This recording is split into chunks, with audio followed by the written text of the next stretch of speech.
이 시간 우리 옆에 분들과 이렇게 인사하도록 하겠습니다. 내가 교회입니다. 당신이 교회입니다. 우리가 교회입니다. 할렐루야. 아멘. 네. 자, 오늘 본문 말씀을 중심으로 롯이 떠나면 하나님이 오신다. 롯이 떠나면 하나님이 오신다. 아브라함 시리즈 세 번째 시간 하나님 앞에 말씀을 전하도록 하겠습니다. 우리의 삶은 선택의 연속입니다.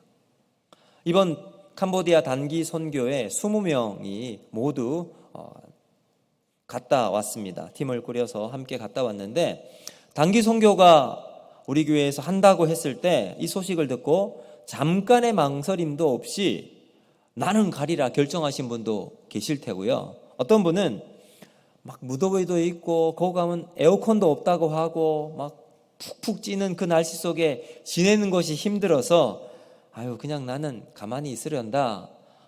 그리고 가난하기 그지없는 그 동남아 캄보디아로 선교 가는 것 그냥 미루다 어쨌거나 그렇게 해서 가신 분도 고민하면서 가신 분도 계실 것입니다. 출발할 때 생각은 다 다른 모습이었지만 다 갔다 와서 한결같이 하셨던 말씀은 이와 같았습니다. 가기를 잘했다, 참 잘했다라고 말씀을 하셨어요. 여름에 단기 선교 가는 것은 좋은 선택이다, 굿 초이스. 그러면 이와 같이 우리의 삶은 선택의 연속입니다. 그래서 우리 그리스도인들도 좋은 믿음으로 살아가는 사람은 언제나 좋은 선택을 하게 됩니다. 그러면 좋은 선택이 뭐냐? 기준이 있어야 될 거 아닙니까? 그 좋은 선택의 기준은 바로 하나님의 뜻이 어디에 있느냐에 달려 있습니다. 그러므로 좋은 선택을 하는 사람은 하나님의 뜻이 어디에 있는지 알아보고 그 길을 선택할 것입니다.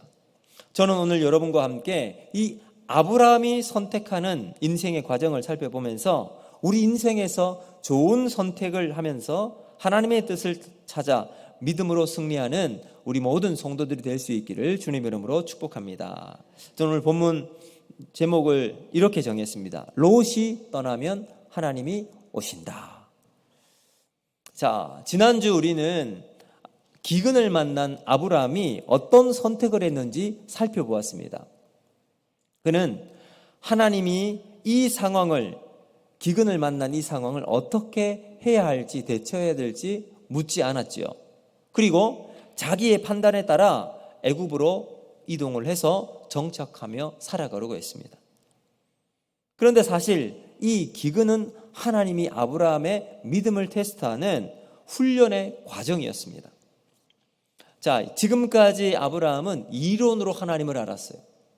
하나님이 그에게 나타나 말씀하시고 고향을 떠나 내가 내게 지시할 땅으로 가라 했을 때 그 말씀에 순종하며 믿음의 길을 떠났습니다. 이론으로 알고 있었던 그의 믿음이 진짜인가? 하나님은 아브라함에게 인생의 실전을 통해서 그의 믿음을 테스트하셨던 겁니다. 그래서 이 테스트의 목적은 기근과 같은 고난 앞에서 그가 어떻게 반응하며 살아가는가? 이것을 하나님이 살펴보기를 원했습니다. 자, 그런데 아브라함이 어떤 선택을 했지요? 안타깝게도 그냥 지극히 현실적인 것을 선택을 했어요. 그것은 이제 기근을 피해서 풍요로운 애굽 땅으로 이주하기로 결정을 한 겁니다. 근데 거기에서 아브라함이 큰 시험에 빠집니다. 바로 자기의 사랑하는 아내 사라가 이 바로 왕의 잠자리를 들 사람으로 불려가게 되었던 겁니다. 빼앗길 위기를 만나게 되었어요.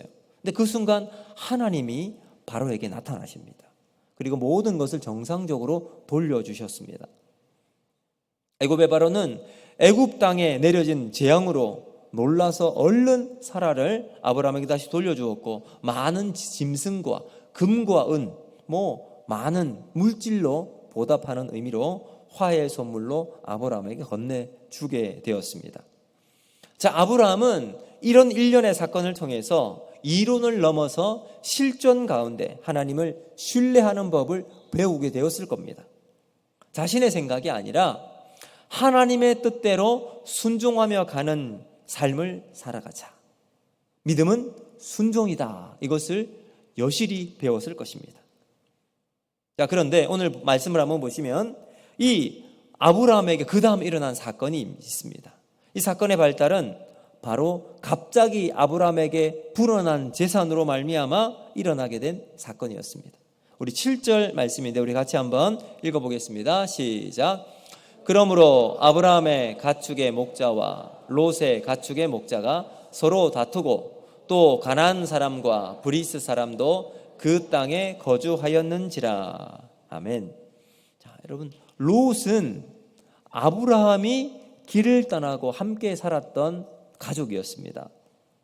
고향 땅을 떠나면서부터 언제나 함께 동행했던 사람이 롯이었어요. 갈대아우르, 하나님이 고향을 떠나라고 했을 때 거기도 함께 있었어요. 그리고 하란에 잠깐 정착했을 때 거기도 함께 있었죠.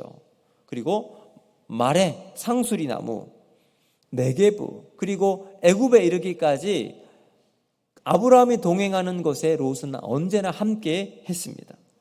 떨어져 살아본 적이 없을 정도로 아주 친밀한 그런 관계에 있었어요. 그런데 애굽을 다녀오고 난 다음 이 둘 사이에 문제가 터지고 말았습니다. 자, 표면적으로는 아브라함과 롯의 문제라기보다는 롯과 아브라함의 가축의 목자들 사이에서 일어난 분쟁이었어요. 아마도 이 다툼의 원인은 좋은 목초지와 물을 가지고 누가 먼저 차지할 것인가, 여기에 대한 다툼으로 일어나게 되었습니다. 여러분 생각해 보세요. 유목민들입니다. 유목민들에게 가장 중요한 것은 어디에 양을 치고 이 양이 잘 먹을 수 있는가. 목초지와 물은 생존과 번성의 절대적인 조건이었습니다. 그런데 이들에게 애굽을 다녀오고 난 다음 풍족한 재산이 생기게 되었어요. 짐승뿐만 아니라 돈도 여유롭게 생기게 되었습니다.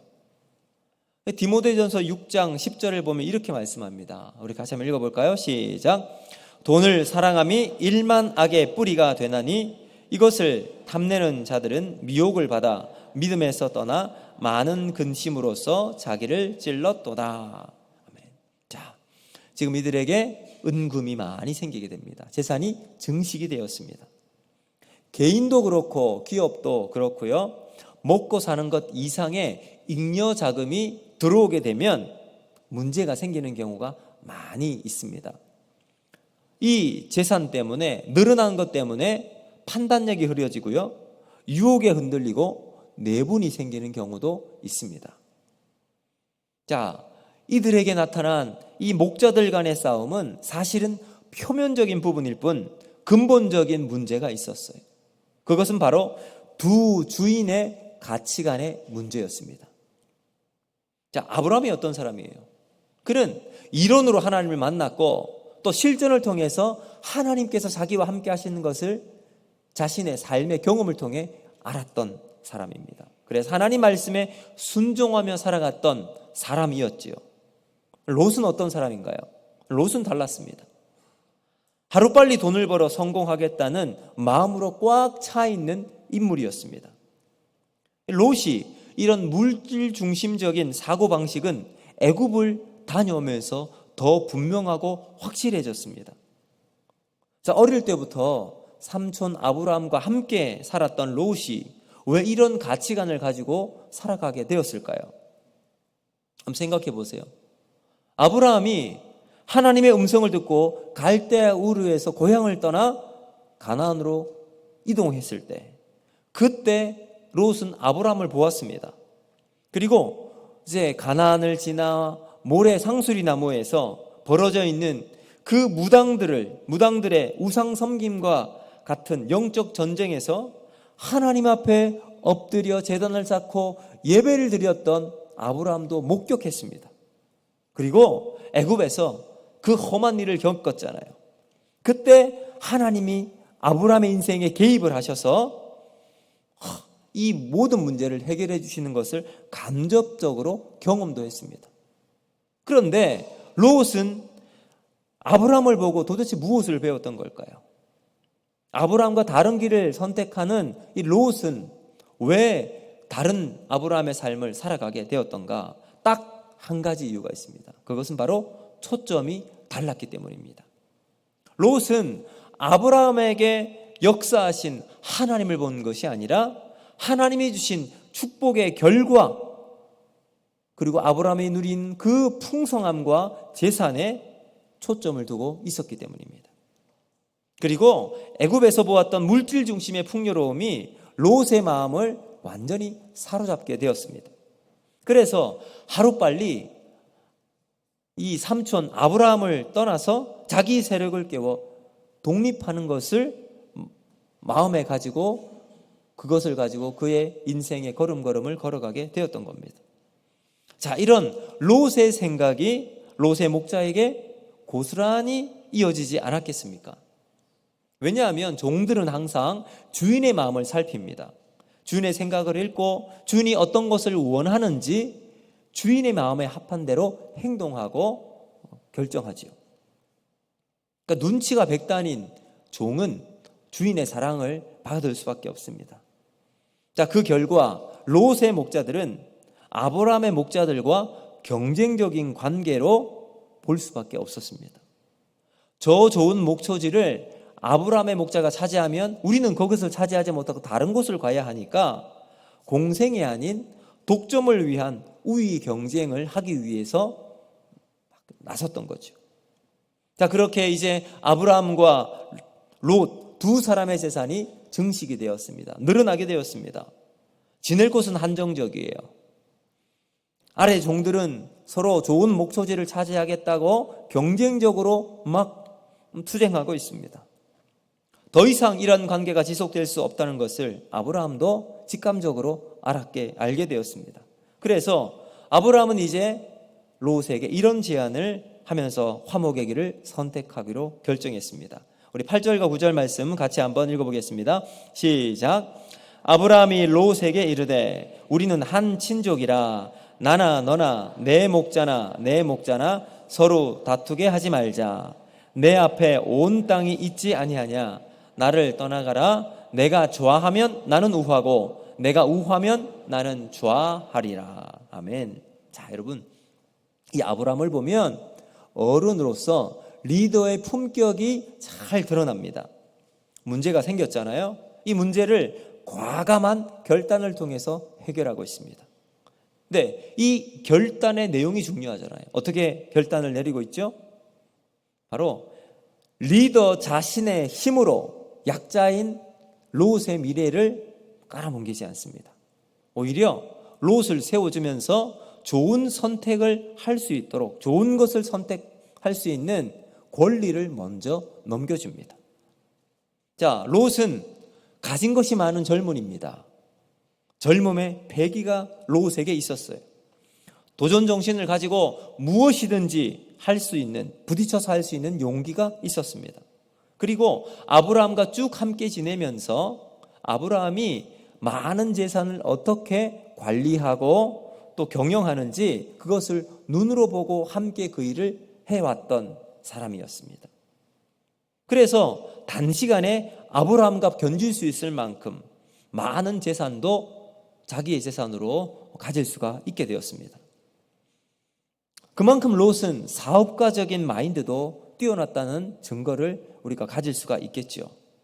자, 이제 롯은 아브라함이 제시하는 이 황금 같은 기회를 극도화시킬 수 있는 계산이 머릿속에 이미 진행이 되고 있었던 것이 분명합니다.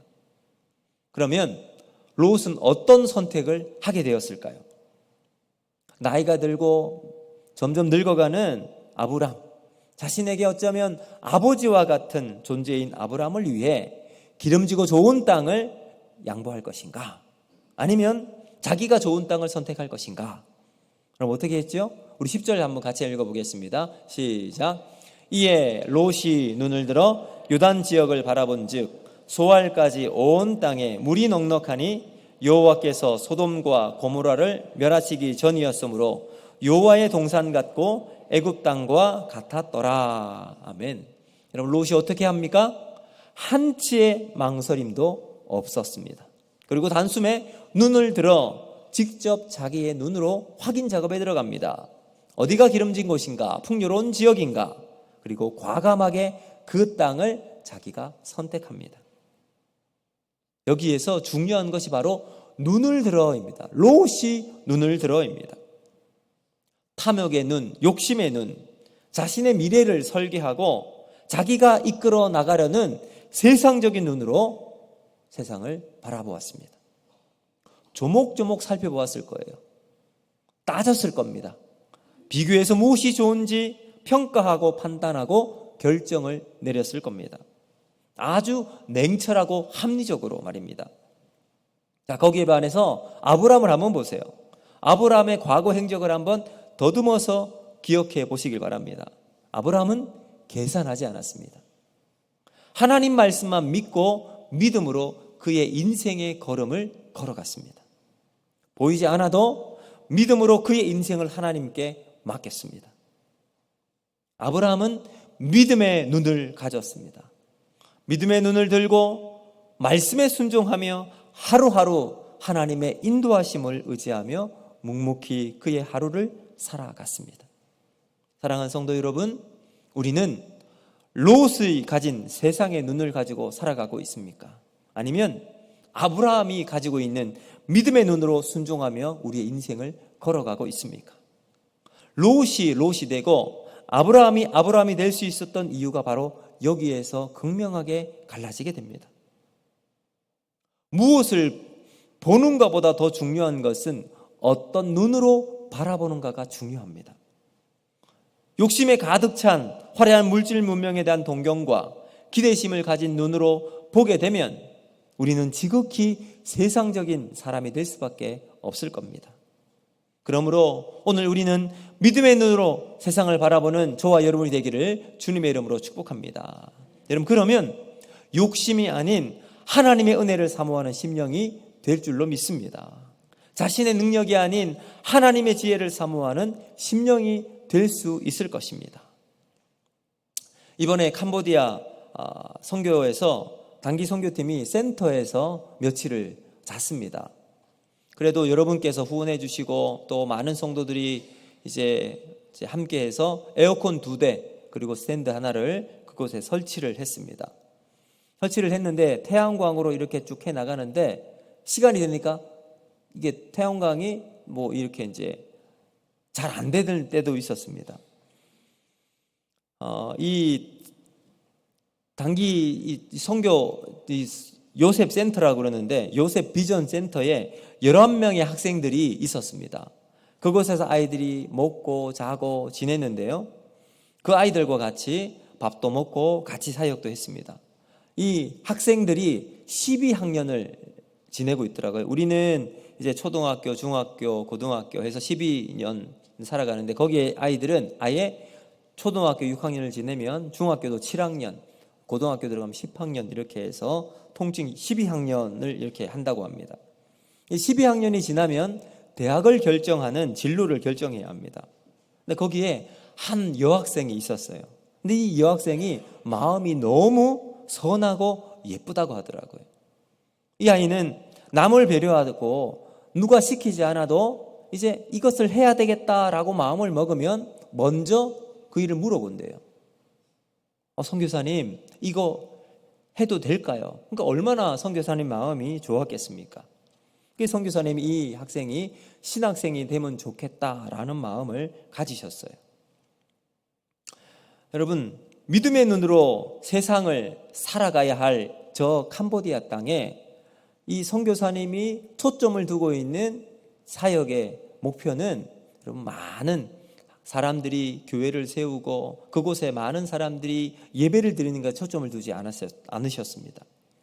하나님의 은혜가 그 요셉 비전 센터에 있는 11명의 학생들에게 하나님의 은혜가 임하는 것을 초점을 두고 그 아이들을 키우는 데 역량을 집중하고 있었습니다.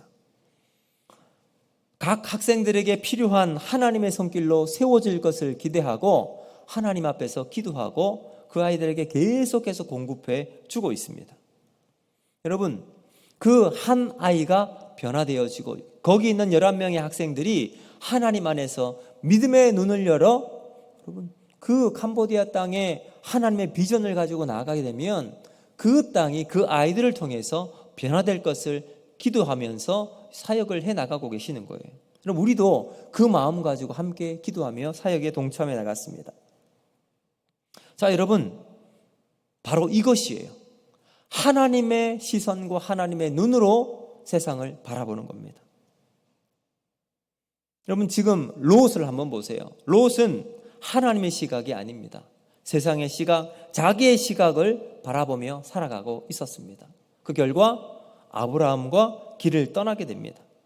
그럼 어쩌면 이 순간 아브라함의 마음은 매우 어렵고 복잡했을 겁니다. 왜냐하면 아브라함에게 롯은 너무나도 특별한 존재였기 때문입니다. 아브라함에게 아들이 없었잖아요.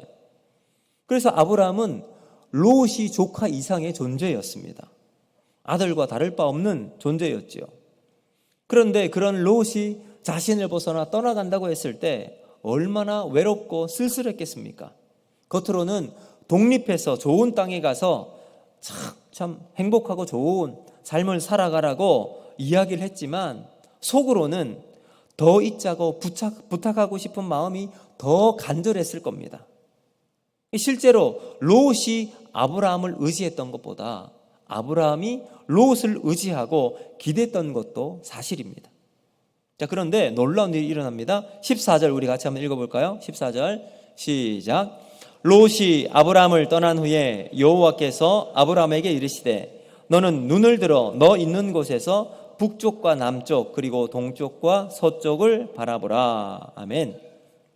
자, 여기 하나님이 아브라함에게 나타나서 찾아와서 말씀을 하세요. 근데 언제 찾아오시죠? 롯이 아브라함을 떠난 후에 이렇게 말합니다. 하나님이 바로 그때 아브라함을 찾아오십니다. 그럼 사랑하는 성도 여러분, 하나님이 우리를 언제 찾아오시는지 아십니까? 바로 우리에게 있는 롯이 떠날 때 하나님이 찾아오십니다. 아브라함에게 롯이 특별하다고 했잖아요. 롯은 아브라함의 위로였습니다. 아브라함의 의지할 대상이었습니다. 보이지 않는 하나님 믿고 따랐던 아브라함이었지만 그 하나님을 대신할 만큼 특별한 존재가 바로 롯이었습니다. 근데 하나님은 아브라함에게 롯과의 결별을 통해서 롯이 떠나가고 난 다음 나타나 주셨습니다. 그리고 그동안 감추어 주었던 하나님의 비밀을 마침내 열어 보여주십니다. 왜 그랬을까요? 아브라함이 롯과 같이 세상과 연결된 것을 끊고 오직 하나님과 연결되기를 원하는 시간을 되기를 원했기 때문입니다. 그래서 하나님은 아브라함에게 차근차근 해야 할 일을 가르쳐주기 시작하십니다. 먼저 눈을 들어 보라라고 말씀하세요. 자, 10절에서 보시면 롯도 눈을 들어 바라봅니다. 네, 누가 바라보아요? 롯 자신의 힘으로, 자신의 능력으로 눈을 들어 바라봅니다. 네, 14절에서는 아브라함의 눈을 들는 것이 아니라 하나님이 아브라함의 눈을 들어 보게 하십니다. 저는 안경을 쓰고 있잖아요. 고등학교 1학년 때 처음 안경을 썼는데 그러니 꽤 되었습니다. 지금은 다초점 렌즈를 가지고 있는 안경을 쓰고 있는데 한 번은 눈이 잘 안 보여서 안경점에 가서 시력 검사를 했더니 다초점 렌즈를 써야 될 만큼 이제 안 좋다 그러더래요. 그래서 그 당시에는 제가 거부를 했어요. 왜냐하면 아직까지 이제 40도 되지 않았던 나이에 이 다초점, 이 렌즈를 낀다는 것이 저에게는 수치스러운 모습처럼 느껴졌습니다. 그래서 거부하다 한 3, 4년 전에 다초점 렌즈를 사용하게 되었습니다. 이 다초점 렌즈를 사용하고 보니까 세상이 다르게 보였어요. 멀리인 것도 잘 보이고 가까운 것도 보이게 되었습니다. 그래서 눈이 나쁜 사람들에게 이 안경은 참 고마운 존재입니다. 자, 지금 하나님께서 아브라함에게 눈을 들어 바라보라 라고 이야기했어요. 자, 이것은 마치 하나님께서 아브라함에게 하나님의 안경을 씌워주는 모습과도 같을 겁니다. 하나님이 주시는 렌즈로 세상을 바라보라. 그리고 하나님의 렌즈로 보이는 모든 것을 이제 너에게 주리라. 눈에 보이는 모든 것, 그 모든 것을 하나님의 축복으로 선물로 아브라함에게 주겠다고 약속해 주십니다. 여러분, 이것만 봐도 하나님이 기뻐하시는 것은 세상을 의지하지 말고 믿음의 초점을 가지고 하나님을 두고 살아가면 놀라운 하나님의 복이 우리를 인도해 나가시는 것을 볼 수가 있습니다. 여러분, 하나님이 인도하시는 그 믿음의 삶이 축복의 삶이 될 수 있을 줄로 믿으시기를 바랍니다. 여러분, 하나님이 지금 아브라함에게 뿐만 아니라 우리에게도 믿음의 훈련을 시키고 계십니다. 그래서 고린도전서 10장 13절을 우리에게 이렇게 말씀하고 있습니다. 우리 같이 한번 읽습니다. 시작. 사람이 감당할 시험 밖에는 너희에게 당할 것이 없나니 오직 하나님은 미쁘사 너희가 감당치 못할 시험 당함을 허락지 아니하시고 시험 당할 즈음에 또한 피할 길을 내사 너희로 능히 감당하게 하시느니라. 아멘. 제가 말씀을 준비하면서 이제 어느 목사님의 설교를 유튜브를 통해서 보게 되는데, 목사님이 이런 이제 한 이야기를 말씀해 주시더라고요. 어느 젊은 목사님이 송구 영신 예배 때 이제 은퇴하신 한 목사님을 초청해서 예배를 이제 인도하게 되었습니다. 그리고 나서 이제 송구 영신 예배를 마치고 강사 목사님이 이 젊은 목사님을 보니 너무 지쳐 있었더래요. 그래서 이유가 뭐냐 물어보니까 지금 교회가 건축을 하고 있는 중인데 이게 너무 힘들다라고 이야기를 했습니다. 그러자 이 강사 목사님이 이 젊은 목사님을 야단을 쳤습니다. 이보게 젊은 목사님, 어느 주인도 소에게 감당하지 못할 짐을 맡기는 법은 없습니다. 소에게 감당할 만한 짐을 주인은 맡기게 됩니다. 이 말을 들은 목사님은 큰 위로가 되었답니다. 아, 그렇구나. 하나님이 나에게 짐을 맡겨주셨으면 이것은 내가 감당할 수 있구나 라고 생각이 들었답니다. 여러분, 우리의 인생의 문제는 짐의 무게의 문제가 아니라 이 짐을 우리에게 맡겨주신 하나님을 신뢰하고 믿음으로 반응하는가의 문제입니다. 우리가 하나님과 동행하지 못하고 하나님을 믿음의 눈으로 바라보지 못할 때 우리의 짐이 커 보이게 되는 거죠. 사랑하는 성도 여러분, 우리는 하나님 안에서 우리의 짐을 감당할 수 있게 될 줄로 믿습니다. 자, 여러분, 이 하나님을 신뢰하고 살아가는 저와 여러분이 되기를 바랍니다. 자, 우리 18절도 우리 같이 한번 읽어보겠습니다. 시작. 이에 아브라함이 장막을 옮겨 헤브론에 있는 마므레 상수리 수풀에 이르러 거주하며 거기서 여호와를 위하여 제단을 쌓았더라. 아멘.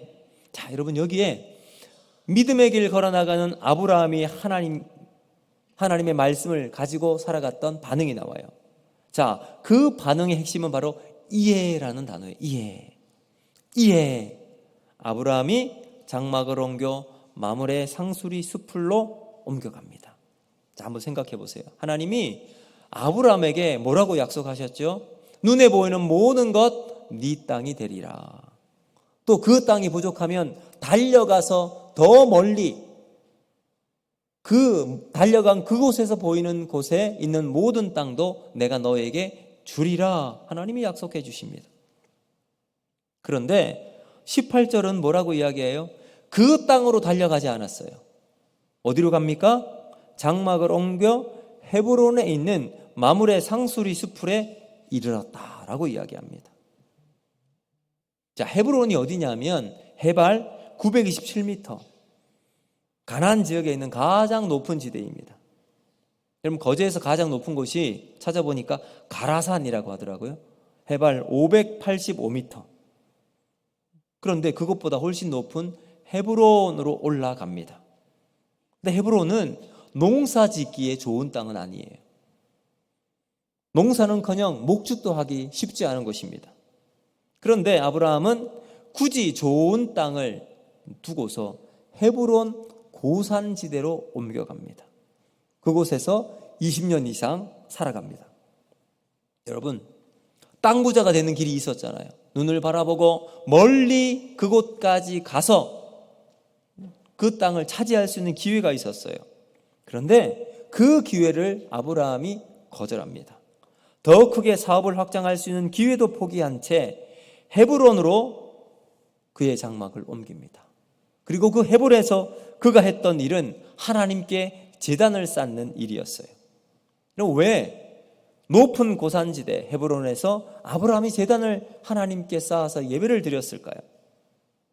헤브론은 하늘과 맞닿아 있는 곳입니다. 하늘과 가장 가까운 곳입니다. 그리고 그 헤브론 지명의 뜻이 연합, 동행이라는 의미를 가지고 있습니다. 그럼 여기에서 아브라함의 마음이 느껴지지 않으십니까? 김동훈 목사님이 키가 상당히 큽니다. 저랑 같이 있으면 키 차이가 조금 나지요. 땅에서 재면 김동훈 목사님이 훨씬 큽니다. 근데 하늘이 기준이 되면 누가 커요? 제가 큽니다. 여러분, 바로 이 기준의 차이예요. 땅의 기준이 아니라 지금 아브라함은 하늘이 기준이 되는 삶을 살아가고 있는 겁니다. 헤브론에서 제단을 쌓고 하나님께 예배를 드립니다. 여러분, 경제성으로 따지면 제로예요. 합리적으로 계산해도 마이너스예요. 그러나 아브라함은 하나님과 연합, 동행을 이룰 수 있는 헤브론에서 그의 삶의 기준을 다르게 봅니다. 땅의 기준이 아닌 하늘을 기준으로 해서 그의 삶을 살아가기로 결정한 거예요. 아브라함은 세상의 땅을 선택하지 않고 그 땅에서 말씀하시는 하나님을 선택하고 있습니다. 사랑하는 성도 여러분, 우리의 삶의 기준도 땅의 기준이 아닌 하늘이 기준이 되는 삶을 살아가는 우리가 되기를 주님의 이름으로 축복합니다. 이제 말씀을 맺도록 하겠습니다. 여러분, 우리의 모든 선택은 결과를 남기게 마련이지요. 롯은 자기 눈에 좋은 땅을 선택했습니다. 요단보다 좋은 곳, 애굽의 풍성함과 비교될 만큼 넉넉한 소돔과 고모라를 롯이 선택했습니다. 그는 그 땅에서 성공한 기업과 그리고 소돔 땅의 핵심 구성원으로 자리매김을 할 수 있었습니다. 땅의 기준으로 보니 이 롯은 이미 성공한 대표적인 사람이 되었습니다. 반대로 아브라함은 롯과 헤어진 다음 하나님이 주시는 믿음의 안경을 쓰고 눈을 들어 그 땅을 바라보았습니다. 그리고는 하나님이 주시는 축복의 기회를 발판을 삼아 더 넓은 땅으로 향해 나아가지 않았습니다. 오히려 척박하고 목축과 농업이 용이하지 않은 헤브론 땅으로 달려가 그곳에 장막을 세웠습니다. 여러분, 거기에 제단을 쌓고 예배드리는 삶으로 그의 비전을 삼았습니다. 사랑하는 성도 여러분, 롯과 결별할 때 하나님이 아브라함과 함께 하셨습니다. 오늘 우리도 우리 안에 여전히 살아있는 여러 가지 모습의 롯이 있을 겁니다. 우리는 그 세상의 롯과 결별을 하고 절연을 선포해야 할 때입니다. 그럴 때 하나님 우리의 삶을 만나주시고 하나님의 은혜 가운데 믿음의 은혜가 하나님을 예배하는 삶이 우리에게 나타나게 될 것입니다. 그러면 우리를 통해 일하시고 우리를 통해 하나님의 영광을 드러내는 삶을 역사하기를 원하는 그 놀라운 하나님을 만나게 되는 우리가 될 줄로 믿습니다. 여러분, 이번 한 주간 동안 그 하나님의 은혜와 사랑을 누리며 살아가는 저와 여러분이 되기를 주님의 이름으로 축복합니다. 오늘 말씀을 기억하면서 우리 이 찬양을 부르며 함께 기도하기를 원하는데요.